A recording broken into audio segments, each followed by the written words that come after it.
Hi everybody, it's Jason from AutoPot here. There's been a sort of, over the course of the years, people have obviously started to using the AirDomes more and more and more in AutoPot or in any pots really. And as they become more popular, people have tried to be a bit more adventurous, should I say, and without really understanding the concept behind the AirDome and the best way to use it. So this little video is really just to give you an overview of the best way to use the AirDome. So when you use the AirDome, or when you get the AirDome, you'll receive a cross and some blue pipe.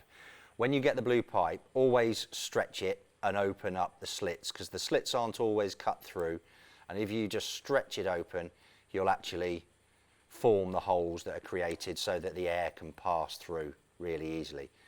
And then simply the cross is then attached into the base of the AirDome, and then the AirDome is placed in the bottom of the pot.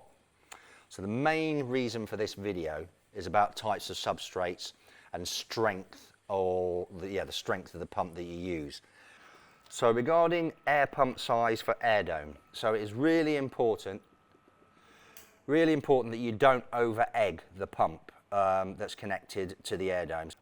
The amount of air that's only required for each AirDome is 1 litre per minute.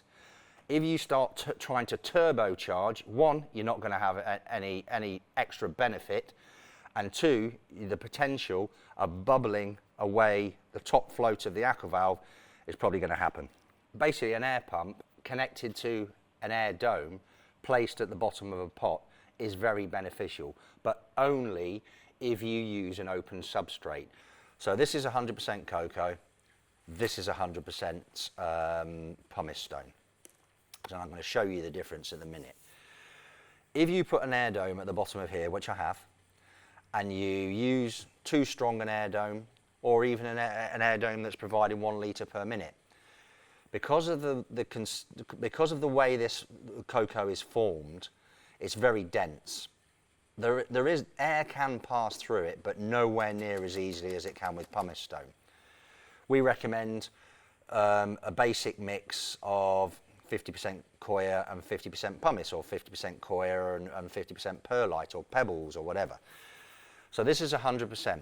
So I put the AirDome at the bottom, put 100% Coco in there. So watch what happens now when I turn the pump on. So what happens now, the air cannot escape or rise up into the pot because it's too dense. The knock-on effect is that the air then bubbles out of the bottom of the pot and starts rocking the top float of the aqua valve. The aqua valve will then become confused, the water will start to come in, and you'll start getting floods here, there and everywhere. That shouldn't happen. You should always allow the air to perforate up. So if I turn that off now and let that settle. So on the contrast, this is 100% pumice stone.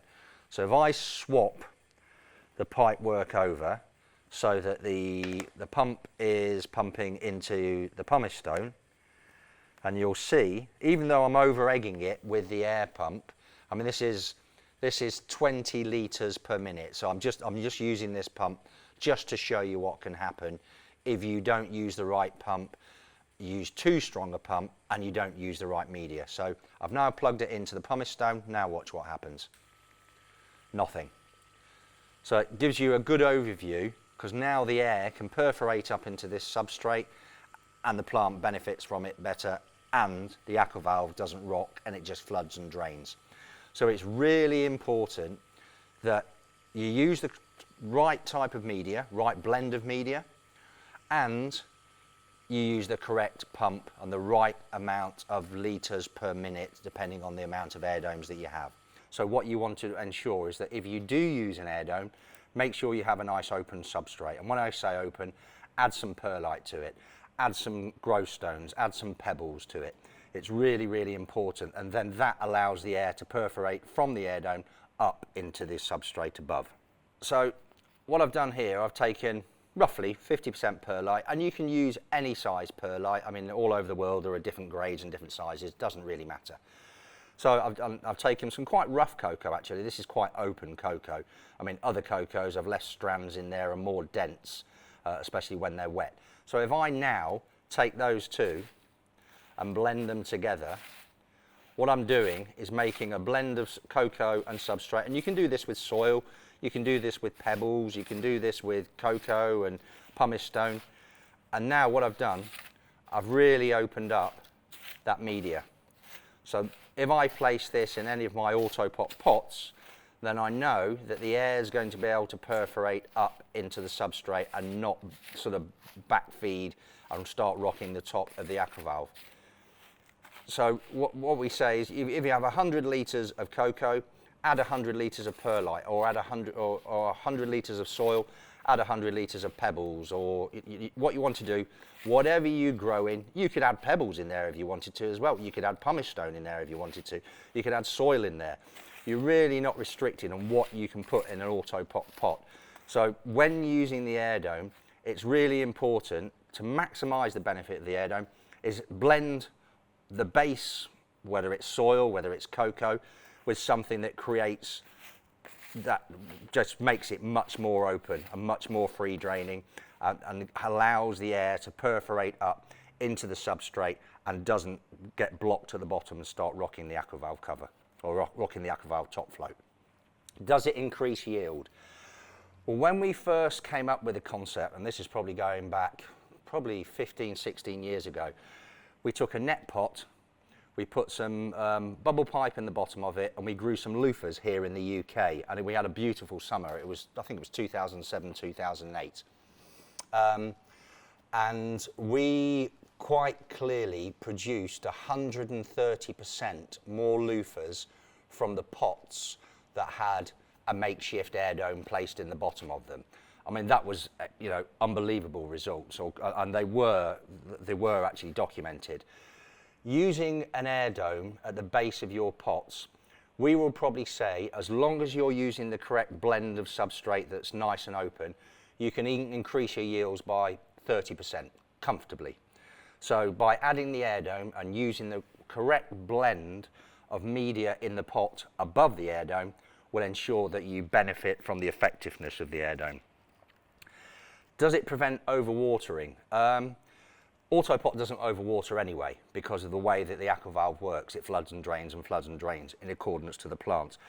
So no, it doesn't overwater the plants. You're not only, if you imagine this at the base of the pot, it's spluttering away, and air's being pushed out through the little pipe works under here, and then it's spluttering away, adding air and oxygen into the base of the pot. So by adding this AirDome, you won't get overwatering and you won't get underwatering. Will it inhibit roots? What we've found over time is that, as everybody knows, roots can go through concrete. They are very, very strong, and and they will, particularly some, like banana plants or some really aggressive plants, they will go through concrete. So we have root control discs and root control socks to prevent that. But it's always prudent that you always check around your aqua valve intermittently from time to time to make sure that there's no roots escaped, because sometimes they can escape, and sometimes you'll never have any roots escape at all.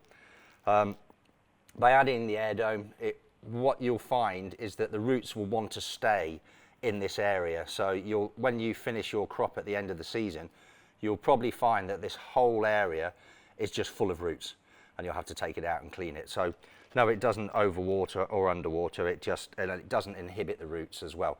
You'll notice a very aggressive root system within the pot as long as you're using the right media or blend of medias, and you'll find that roots are just completely engulfed in the base of this AirDome. I hope you found that helpful, and yeah, any other questions, then always feel free to let us know. Thanks very much.